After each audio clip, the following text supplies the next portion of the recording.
Gregory Martin stared out the viewport of the last human diplomatic vessel as it pulled away from Concordia Station. The massive orbital platform that had once represented humanity's greatest achievement, joining the Galactic Coalition, now symbolized their greatest disappointment. "All communication channels have been closed, Ambassador," said Elaine Foster, his chief of communications. "They're not even acknowledging our departure signals." Gregory nodded silently. For 15 years, he had served as humanity's voice in the coalition. For 15 years, he had watched as human proposals were dismissed, human concerns were minimized, and human innovations were claimed by other species. The coalition's latest vote, denying Earth's petition for protection against the resource raids on their outer colonies, was simply the final insult. "Send the coded transmission to Earth," Gregory finally said. "Tell them it's done. We've left the table."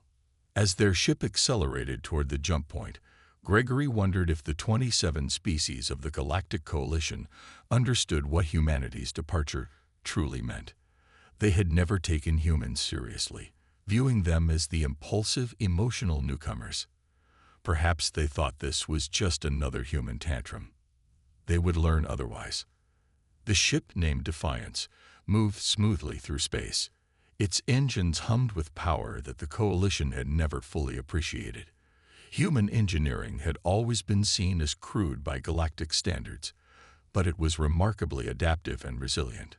"Sir, we're receiving a message from Coalition Command," Elaine said, looking up from her console with surprise. "They're requesting we return for further discussion." Gregory laughed without humor. "They realize what's happening already." "I doubt it," said William Harris, Gregory's deputy. "They probably think this is a negotiation tactic." Gregory moved to the central command table where a holographic display showed their ship moving away from the massive coalition station. Around it, dozens of vessels from various species went about their business, none moving to follow the departing humans. "Inform Coalition Command that Earth is open to communication," Gregory said carefully, "but we will not return to the station. If they wish to speak, they can arrange a neutral meeting point." William raised an eyebrow. "You're giving them an opening." "I'm giving them a chance to recognize their mistake," Gregory corrected. "But I'm not optimistic." The Defiance continued its journey outward, passing the patrol routes where coalition ships monitored the approach to their prize station. None moved to intercept them. "They still don't get it," Elaine said quietly. "They really think we'll be back." Gregory nodded. "The coalition is over 10,000 years old. Some member species have been spacefaring for longer than humans have had written language. They see us as children having a fit." "Their mistake," William said. Gregory moved to his private office just off the bridge. The walls were lined with mementos from his years as ambassador, gifts from the few alien friends he had made, pictures of diplomatic events, and artifacts from dozens of worlds. He would likely never see those places again. He activated his personal recorder and began to speak. "Final report as Earth Ambassador to the Galactic Coalition. Today marks the end of humanity's 15-year membership in the Coalition. Despite our best efforts to work within their structure, it has become clear that the Coalition views Earth not as an equal partner, but as a junior member to be exploited and controlled. Per unanimous vote of Earth's Leadership Council, we have withdrawn from all Coalition agreements effective immediately. Coalition access to Earth patents, innovations, and resource rights are hereby revoked. May history record that we tried. May our children remember that we chose dignity over subservience." Gregory ended the recording and sent it directly to Earth's central archives. Future generations would understand why they had made this choice. The Defiance reached the jump point. In moments, they would activate their drive and return to Earth space. "Sir," Elaine called from the bridge, "we've received a direct message from High Counselor Illidra." "What does it say?" Gregory asked. "Just 3 words. You'll be back." Gregory smiled grimly as he returned to the bridge. "Prepare for jump," he ordered. The stars blurred around them as the Defiance leaped into faster-than-light travel, leaving the coalition behind. And so humanity left the table, a decision the galaxy would come to regret. 3 years later, Ambassador Thrixaw of the Veldurian Confederation adjusted her breathing apparatus as she addressed the Coalition Emergency Council. My esteemed colleagues, I must express grave concern over the continuing disruptions to our trade networks in the Orion Spur. 6 major shipping routes have been completely abandoned due to equipment failures. The humans have removed themselves from our markets entirely. The humans were merely one species among many, replied Ambassador Zun of the Flaxian Assembly, his tentacles waving dismissively. Their technological contributions, while occasionally novel, were hardly essential to coalition operations. Diane Rousseau, the human observer who had remained behind to monitor coalition activities, sat silently in the back of the chamber. The coalition had granted Earth observer status, believing it would eventually bring humans back to negotiations. They had fundamentally misunderstood human resolve. Admiral Cora Lowell's words echoed in Diane's mind from the briefing before she took this thankless assignment. Let them discover for themselves what happens when humans stop sharing their innovations, stop providing maintenance, and stop caring about the coalition's problems. The first cracks were already showing. The quantum communication network was experiencing increased latency. The coalition's vaunted medical facilities were reporting equipment failures. Terraforming projects on 3 worlds had mysteriously stalled.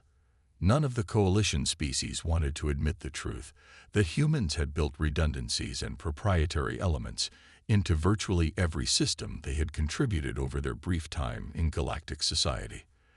Elements that required human expertise to maintain.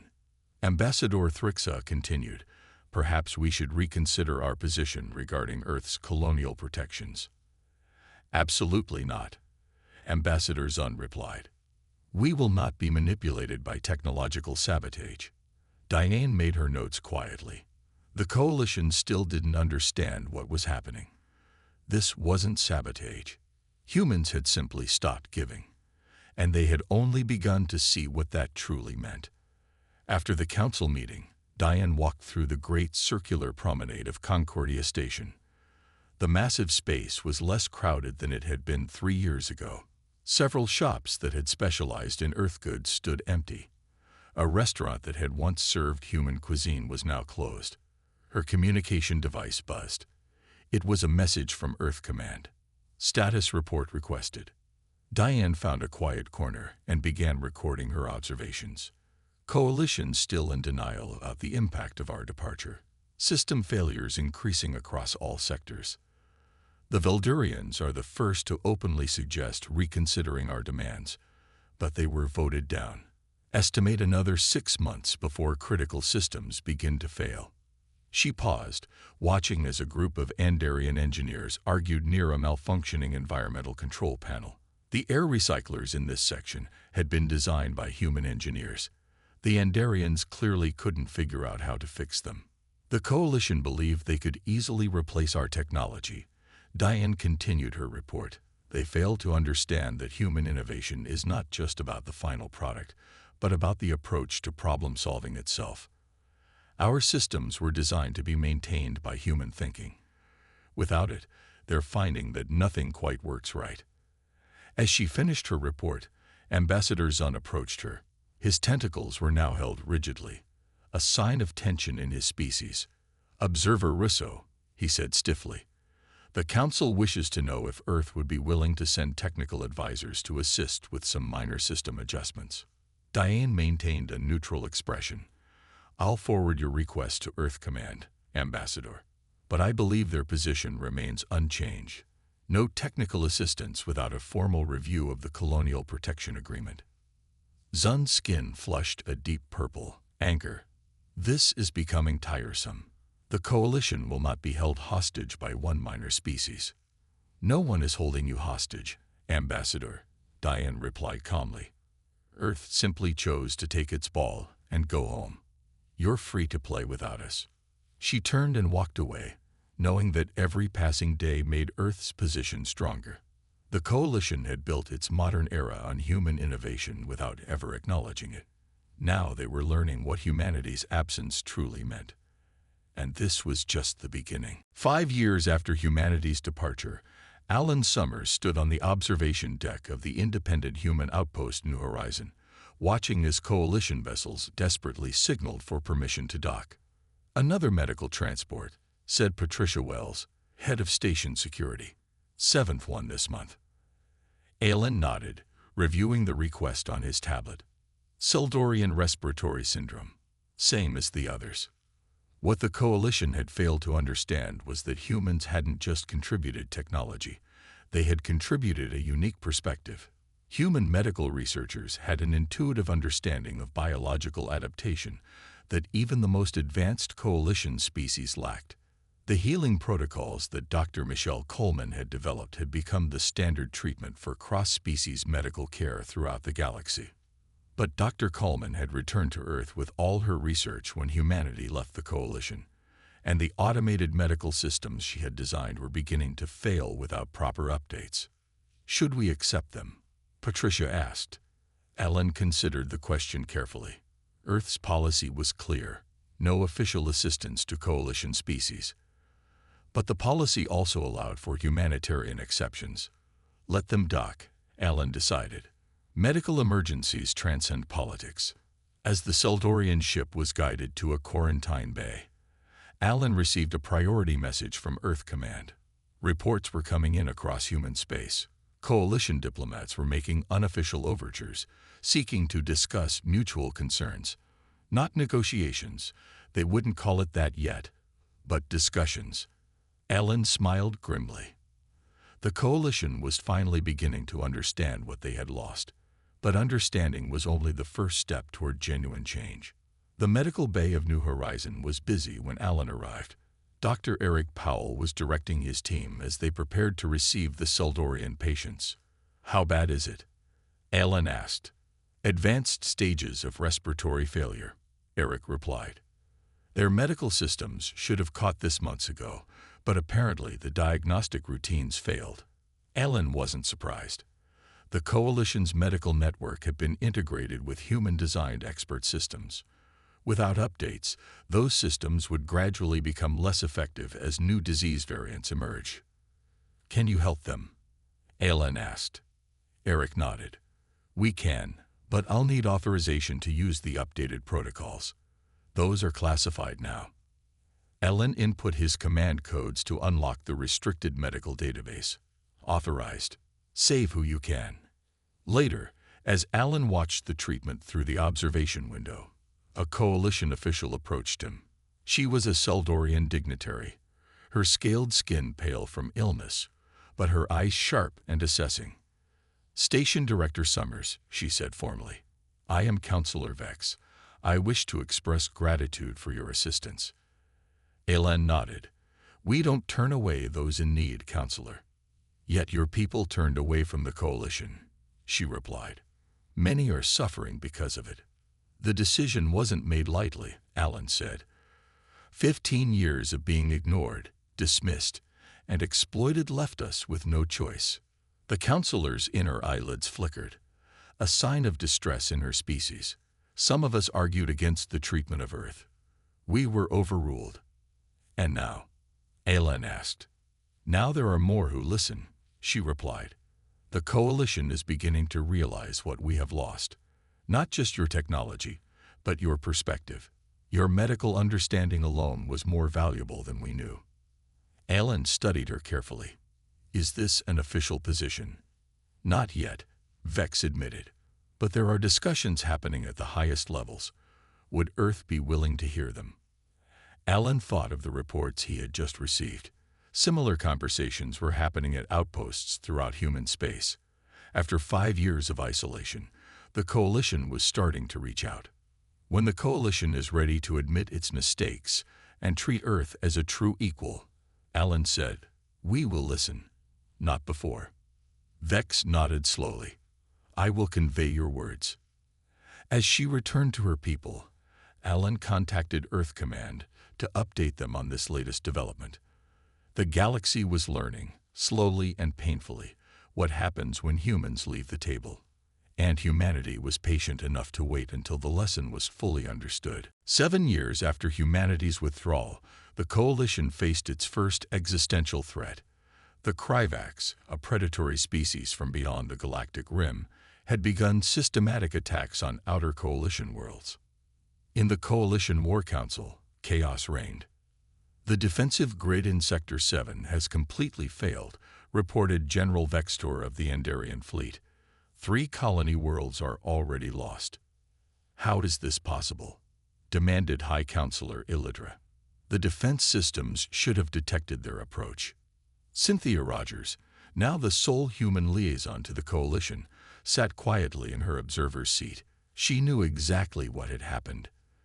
The Early Warning Network had been a joint project between human engineers and Andarian military specialists.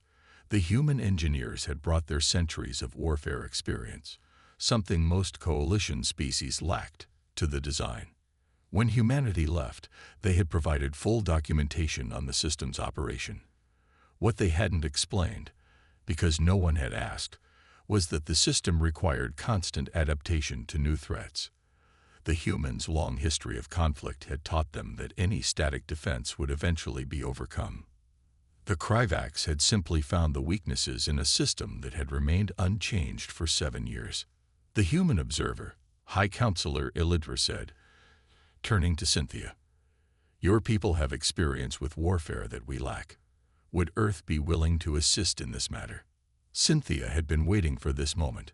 Earth would consider providing defensive consultation, Counselor, but it would require reopening formal diplomatic channels and addressing the original concerns that led to our departure. The council chamber fell silent. Pride battled with desperation on many alien faces. "We should consider the observer's proposal," General Vextor finally said, "before more worlds are lost." For the first time in 7 years, the Coalition was beginning to recognize that humanity's value had never been in their numbers or their resources, but in their perspective, shaped by a history unlike any other species in the galaxy.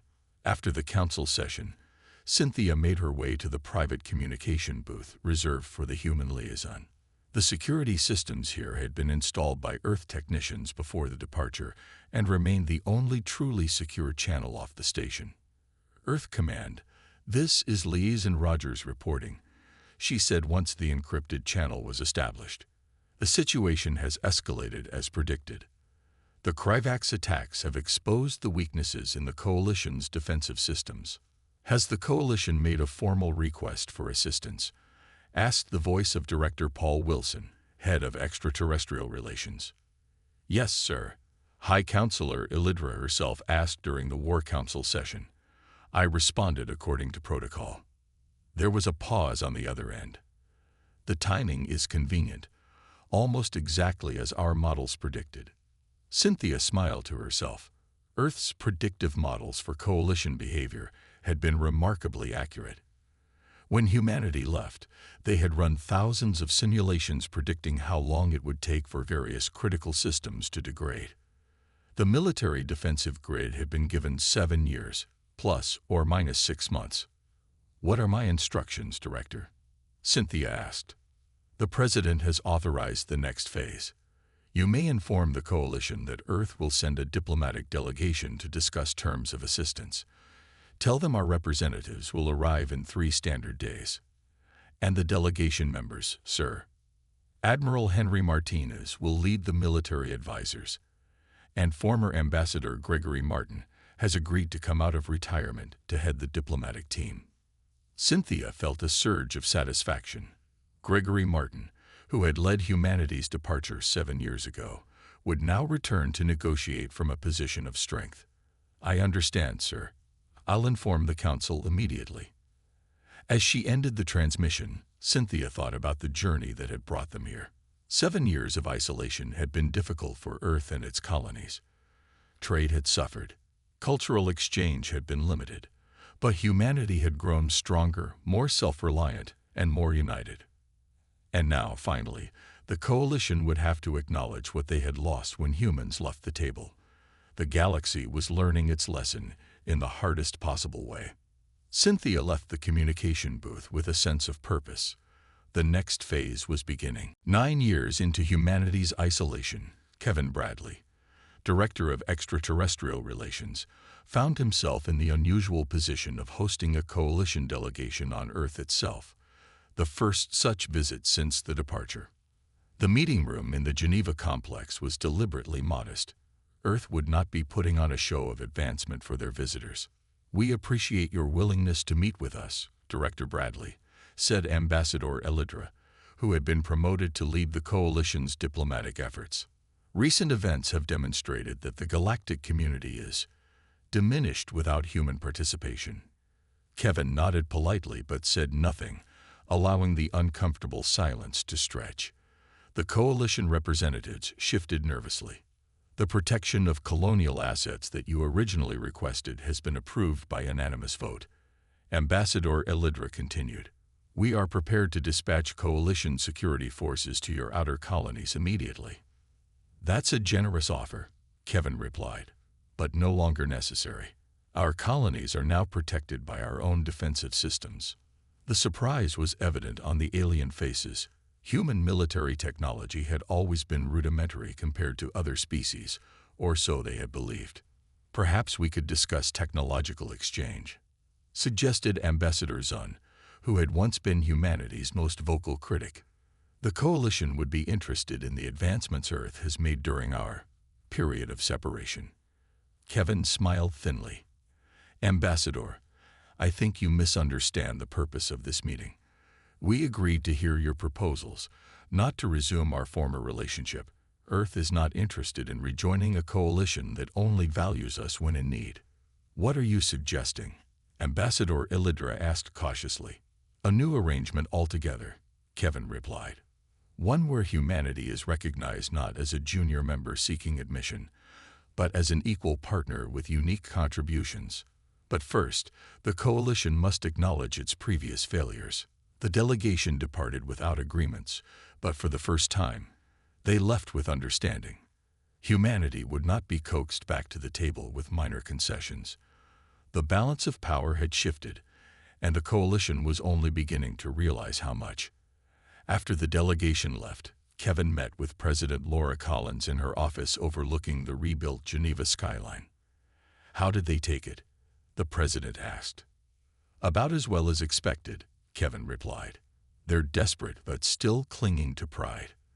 They offered the colonial protections we asked for 9 years ago, as if that would be enough now." Laura shook her head. 9 years too late. "The good news is they're finally willing to talk. The Kryvax threat has them scared. 2 more outer worlds were lost last month." "And our proposal?" Laura asked. "Did you present the framework?" Kevin nodded. "I gave them the outline. Equal representation for Earth in all coalition councils. Veto power over military decisions. Full protection for human patents and innovations. And a formal apology for the dismissal of our concerns over the past 24 years. Their reaction?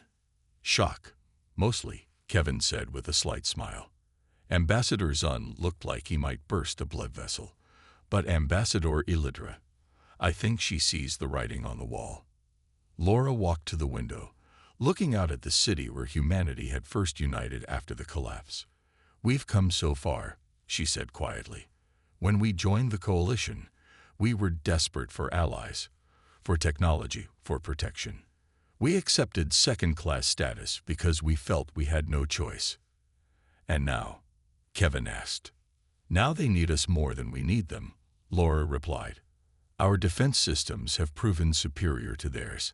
Our medical technology has advanced beyond coalition standards, and we've established trade agreements with non-coalition species that have more than compensated for what we lost." "So we hold firm," Kevin confirmed. Laura turned back to him, her expression resolute. "We hold firm. The coalition must acknowledge that humanity is not just another member species. We bring something unique to the galactic community. If they can't see that, then perhaps it's time to consider forming a new alliance altogether." Kevin nodded in agreement. The message to the coalition was clear. The days of humanity accepting less than equal partnership were over. If the galaxy wanted humans back at the table, they would need to make room for them at the head. 11 years after humanity's exit from galactic politics, Maria Alvarez stood on the bridge of the EDS Pathfinder, Earth's newest exploration vessel, as it dropped out of FTL on the edge of Coalition space. "Multiple Coalition vessels approaching, Captain," reported Lieutenant Ryan Cooper from the tactical station. "They're requesting identification." "Standard response," Maria ordered. "Inform them we're conducting a scheduled transit to the neutral trading post at Vega Outpost." What she didn't mention was the true purpose of their journey. After more than a decade of independent development, humanity was ready to demonstrate just how far they had advanced without Coalition constraints.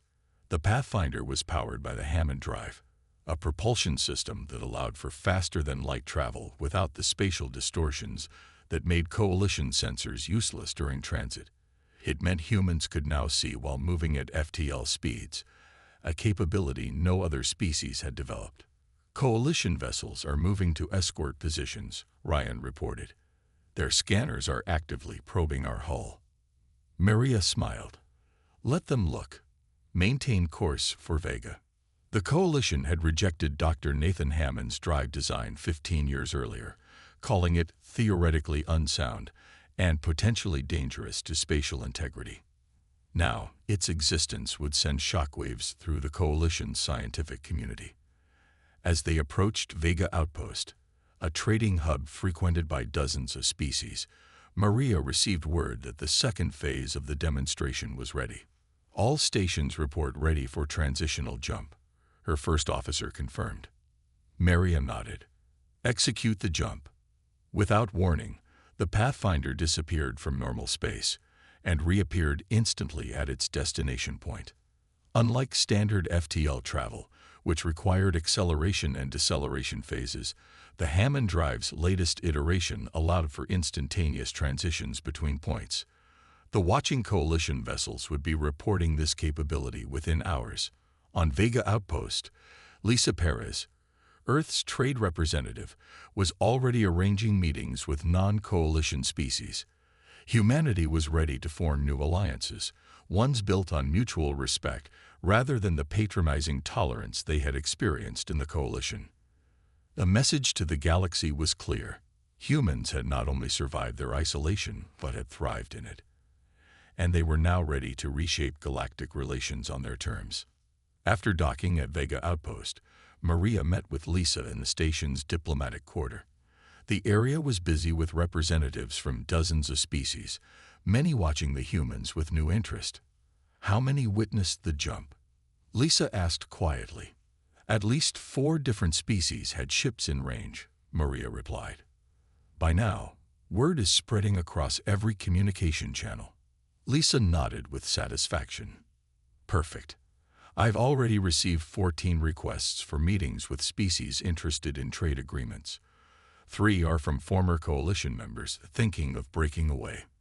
This had been the plan all along. Earth had spent years developing the Hammond drive in secret. Its public demonstration was carefully timed to coincide with growing dissatisfaction within the Coalition. The Kryvax threat had exposed the Coalition's military weaknesses. Now, humanity would show the galaxy there was an alternative to the old power structure. "The Coalition representatives are requesting an immediate meeting," Lisa said, checking her communications device. "They're calling it a serious concern regarding unauthorized technology deployment." Maria laughed. "Unauthorized by whom? We left their authority behind 11 years ago." "Exactly.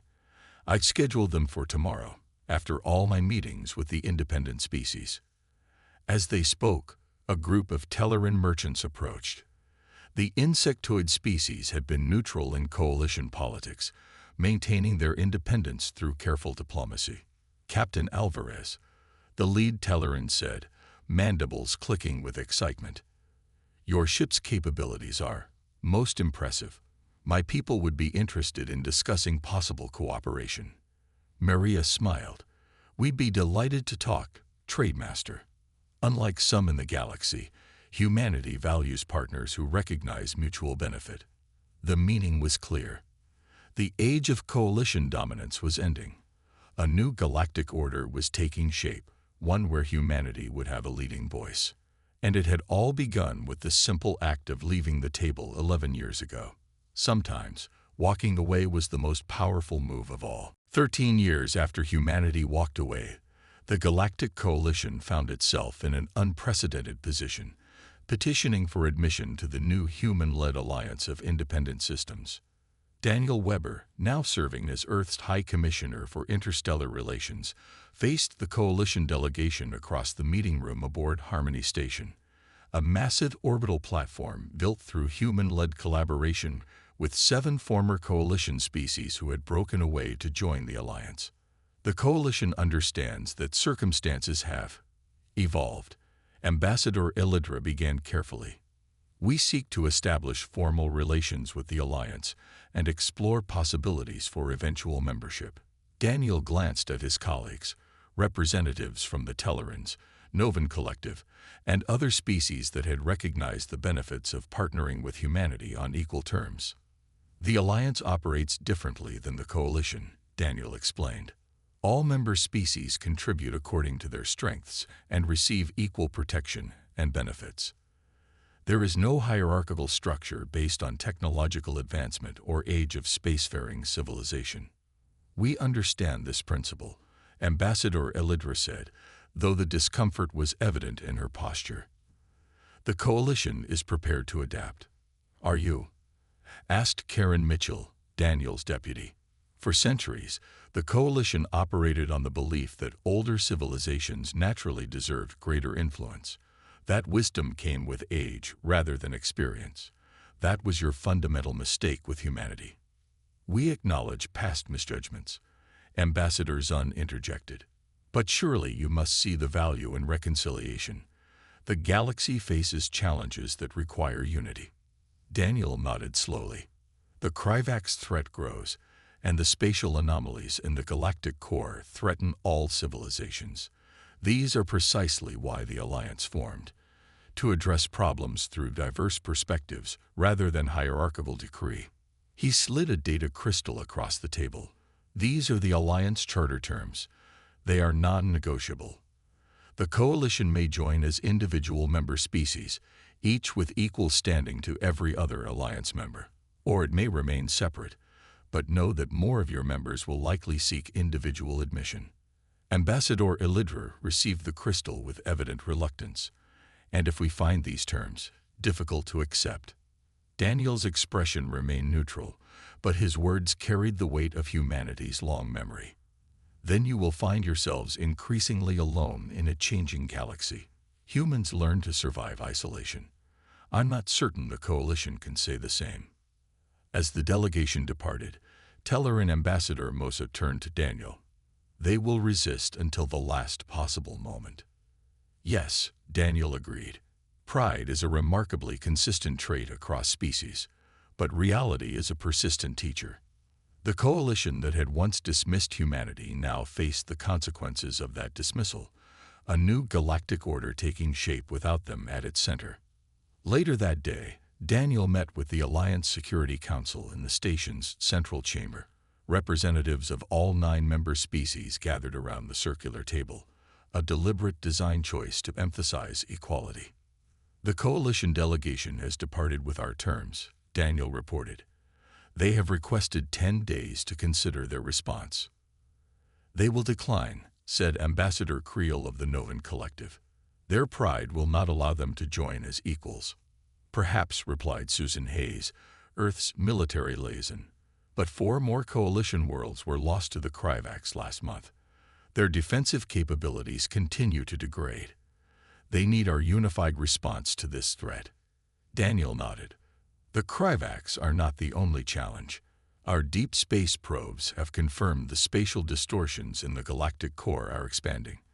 The Hammond drive gives us an advantage in studying the phenomenon, but addressing it will require resources beyond what the Alliance currently commands. So we need them as much as they need us, Ambassador Mosa observed. We need their cooperation, Daniel corrected, but not their leadership.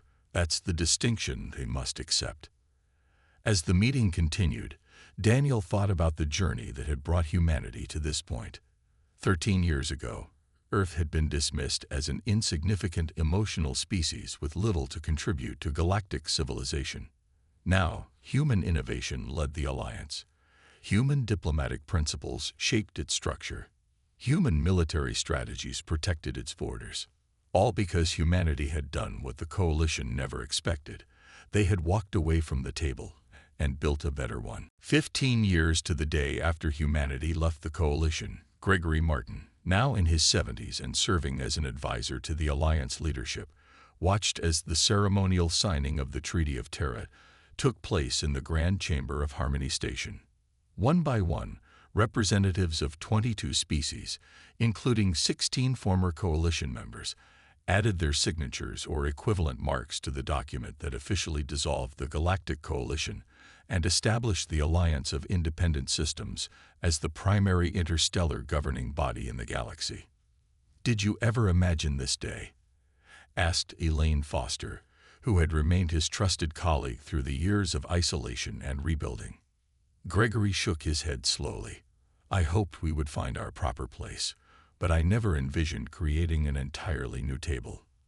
The final signatory was Ambassador Elidra herself, representing the last holdout faction of the old coalition. As she pressed her palm to the document, completing the historic transition, she approached Gregory. "Ambassador Martin," she said, using his old title with a hint of irony, "it seems we have come full circle." "Not a circle," Gregory corrected gently. "A spiral. We move forward, not back to where we started." Elidra's expression shifted to one of reluctant acknowledgement. "Your species showed remarkable patience. You could have forced this outcome years ago with your technological advantages." Gregory smiled. "That would have defeated the purpose. We didn't leave to dominate. We left to be valued properly. Force would never achieve that." As they spoke, the massive viewport of the chamber showed dozens of vessels in formation around Harmony Station. Ships of all designs, from all member species, including the distinctive silhouettes of Earth's advanced fleet. "The Kryvax delegation arrives tomorrow," Elaine reminded Gregory. "The first true test of the Alliance's united front." Gregory nodded. "And we'll face them together, as equals with different strengths." The lesson had been learned at last. The galaxy had discovered what humans had known from their earliest days among the stars. True strength came not from age or technological advancement, but from diversity of thought, from collaboration between equals, and from the wisdom to recognize value in different perspectives. Humanity had left the old table behind. In its place, they had built something far greater, a new forum where all voices mattered, where innovation was prized over tradition, and where the future would be shaped by contribution rather than longevity. The galaxy had indeed come to regret humanity's departure, just as Gregory had predicted. But from that regret had emerged a better path forward for all species. As the ceremony concluded, Gregory looked out at the assembled representatives of a transformed galactic community and allowed himself a moment of satisfaction. Sometimes, the most powerful negotiating tactic was simply walking away and having the resolve to build something better while waiting for the others to realize what they had lost. Later that evening, Gregory stood alone in the observation dome of Harmony Station. The stars stretched out before him, billions of points of light representing worlds and civilizations that would now work together in ways the old coalition had never achieved. President Laura Collins joined him, her once dark hair now streaked with gray from 15 years, leading humanity through isolation and into a position of galactic leadership. 15 years ago today, you sent the message that we had left the table, she said. Did you ever doubt the decision? Gregory considered the question. There were difficult moments. The early years of isolation tested our resolve. But I never doubted the principle behind our departure. Laura nodded. Equal treatment or no treatment at all. Exactly. And now we've achieved something better than equality. We've created true partnership across species. They watched as ships from 24 civilizations moved through the space around the station. Among them was the vessel that had carried Gregory away from Concordia Station 15 years earlier. The defiance, now preserved as a symbol of humanity's stand for respect. Tomorrow we face the Kryvax, Laura said, a threat greater than any the galaxy has seen in millennia. Yes, Gregory agreed, but we face them together, with the combined wisdom and strength of 22 species working as true allies. 15 years ago, humanity had walked away from a table where they weren't valued. Today, they sat at the head of a new table they had built themselves, one where every species had a voice. The galaxy had indeed come to regret the day humans left the table. But from that regret had been born a new and better galactic order.